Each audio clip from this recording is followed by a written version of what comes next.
উপস্থিত নেতৃবর্গ, সুধী মণ্ডলী, আসসালামু আলাইকুম।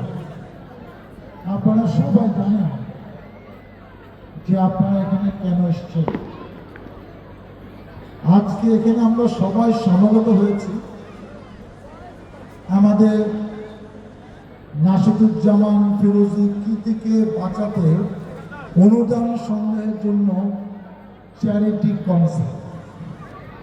চ্যারিটি শব্দটা হলো কোনো একটি উদ্দেশ্য নিয়ে মানুষের কাছে সাহায্য প্রার্থনা করা, সহযোগিতা প্রত্যাশা করা এবং মূলত অর্থনৈতিক সহযোগিতা। একটি ছেলে গত বছর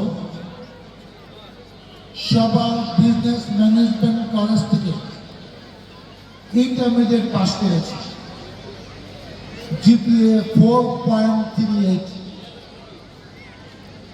তার বাবা খুরশিদুজ্জামান ফিরোজী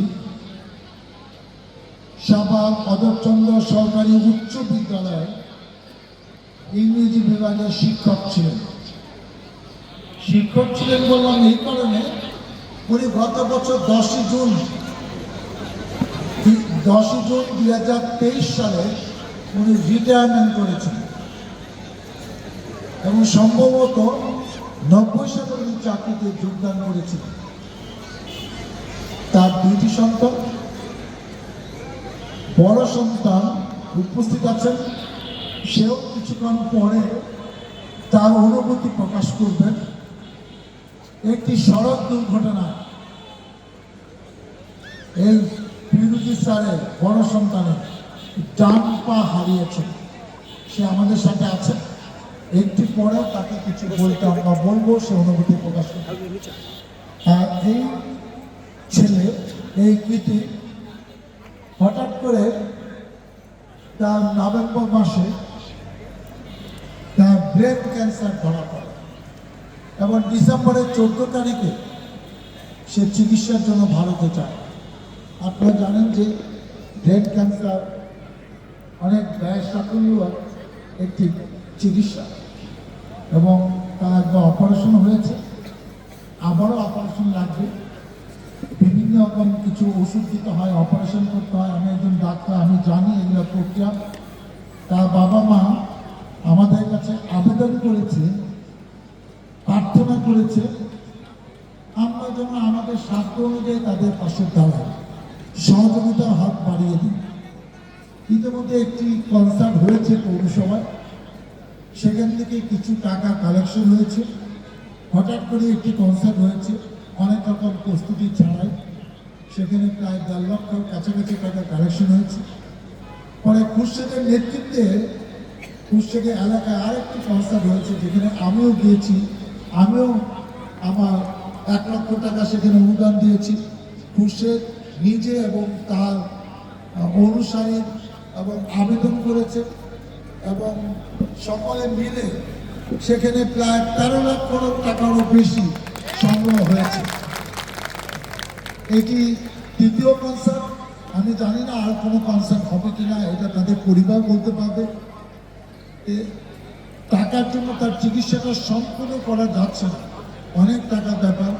আমরা একটা লিফলেট ছাপিয়েছি, সেখানে আমরা আপনাদেরকে বলেছি যেহেতু কয়েকজন অনুভূতি প্রকাশ করবে, অনেকে টাকা দিয়েছে, তাদের নামও বলতে হবে। আমি বেশি বলতে চাচ্ছি না, আমি শুধু এটুকু বলবো, এটি আমার গ্রাম। আমি 61 সালে জন্মগ্রহণ করেছি।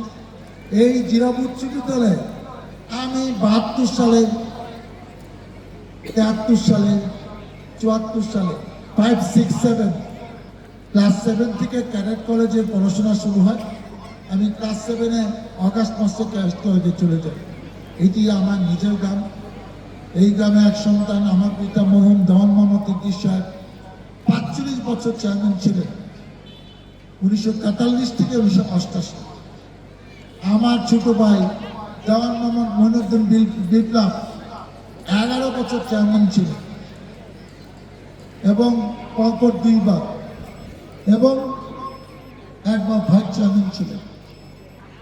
আমার বাবা 79 সালে ধানের শীষ মার্কা নিয়ে এই সাভারে সংসদ সদস্য হয়েছিলেন আমি 96 সালে এবং 2001 সালে পরপর দুইবার 10 বছর এই সভা এলাকার সংসদ সদস্য ছিলাম। বিএনপি গণনায় ধানের শেষ মার্কানি। আমি এই গ্রামের সন্তান। আপনারা আমাদের অনুরোধ সবসময় রক্ষা করেন। আপনাদের বিপদে আপদে আমরা সবসময় আপনাদের পাশে ছিলাম, আছি, থাকব। আমি একটা জিনিস মনে করি, সেটা হলো আমার কম বেশি টাকা আছে, একজন লোক চাকরি করে তারও কম বেশি টাকা আছে। একটা মানুষ বিপদে পড়লে আপনার সাধ্য অনুযায়ী 2 টাকা, 10 টাকা, 100 টাকা যদি আপনি দিতে না পারেন, আপনার এই টাকার কোনো মূল্য নাই। আপনার মতো মানুষের সমাজের প্রয়োজন নাই, রাষ্ট্রের প্রয়োজন নাই। আল্লাহ আপনাকে টাকা দিয়েছে, গরিব অসহায় দুস্থ মানুষের পাশে আপনি কোনো কিছু করতে পারবেন না, আপনি খালি নিজের পরিবারের কথা ভাববেন। এইসব লোক দিয়ে পরিবারে উপকার হয়, সমাজের রাষ্ট্রের কোনো কাজে আসে। আজকে এখানে একটি গান গেয়েছে ভূপেন হাজারিকার, একটা খুবই জনপ্রিয় একটা গান আছে, মানুষ মানুষের জন্য, জীবন জীবনের জন্য। ওই গানটা যদি আপনি মনোযোগ দিয়ে শুনেন, দেখবেন গানের পরের দিকে একটা লাইন আছে, মানুষ কখনো হয় না দানব, যদি মানুষ কখনো দানব হয়, লজ্জা কি তুমি পাবে না ও বন্ধু। এই কথাগুলো এই কারণে বলেছে, আমরা মানুষ নামে ব্যক্তিটা এমন সময় দানবের মতো কাজ করি, জন্তুর মতো কাজ করি, অন্যকে মেরে ফেলি, অন্যের সম্পদ লুণ্ঠন করি, অন্যকে বিপদে ফেলি, এবং সেই ক্ষেত্রে আমার বিবেক কোনো কাজ করে না। জন্তু আর মানুষের মধ্যে পার্থক্য একটাই, আমার বিবেক আছে। একটা জন্তু, গরু, ছাগল, বাঘ, এদের কোনো বিবেক নাই। যাকে সামনে পায় সাপ, এদের কোনো বিবেক নাই। আমাদের সে বিবেকটা যখন কাজ করে না, আমরা যখন মানবিক হই না, একজনের বিপদে একজন যখন দাঁড়ায় না, পাশে থাকে না, তখন আমার শিক্ষা, আমার বেঁচে থাকা কতটুকু প্রয়োজন আছে আমি জানি না। আজকে কথাগুলো এই কারণে বলছি, আপনারা এখানে অনেকে আছেন, বুঝলাম আপনার অনেক টাকা দেওয়ার সাধ্য নাই, 2 টাকা, 5 টাকা, 10 টাকা দেওয়ার সাধ্য তো আছে। হ্যাঁ, আমি সেইটাই আপনার কাছে চাচ্ছি। এখানে যারা আছেন তারা কিছুক্ষণের মধ্যেই বক্স নিয়ে আপনাদের কাছে যাবেন। আপনি 2 টাকা দেন, 5 টাকা দেন, 10 টাকা দেন, আমরা সবাই যার যার সাধ্য অনুযায়ী টাকা দেব। এখানে 10টা কিংবা তার বেশি পর্যন্ত এই চ্যারিটি অনুষ্ঠান চলবে। আপনারা দেখেন এখানে কত টাকা ওঠে, এবং যার যার সাধ্য অনুযায়ী টাকা দিয়েও যাচ্ছে।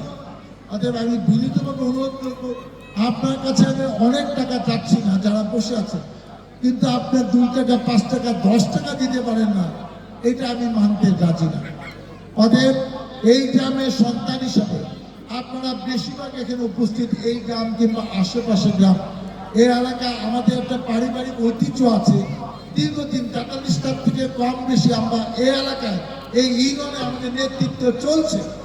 অতএব সেই জায়গায় আমি এই এলাকার সন্তান হিসেবে, দেওয়ান পরিবারের একজন সন্তান হিসেবে আপনাদের কাছে আকুল আবেদন জানাচ্ছি, এই যে দান বক্স এবং চ্যারিটি বক্স আপনাদের কাছে এখনই যাবে, আপনারা যার যার সাধ্য অনুযায়ী দিয়ে দিবেন।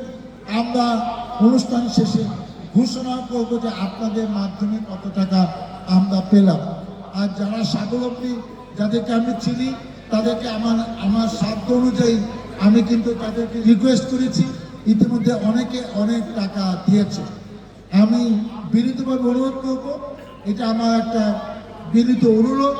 আজকে আমি একটা অনেক আশা নিয়ে আসলে অন্য জায়গায় না করে এই জিরাবো গ্রামে করেছি, যে আমার অনুরোধ অনেকে ফেলতে পারবেন না, একটা ভালো অনুদান ইনশাল্লাহ এখান থেকে উঠবে, এই প্রত্যাশা নিয়ে কিন্তু জিরাবো ঐতিহ্যবাহী জিরাবো মাঠ, যেখানে একটি প্রাইমারি স্কুল, একটি হাই স্কুল, একটি কলেজ, পরিবার হাসপাতাল, একটি মাদ্রাসা, সব কিছু, একটা পোস্ট অফিস, এটা ঐতিহ্যবাহী একটি জায়গা।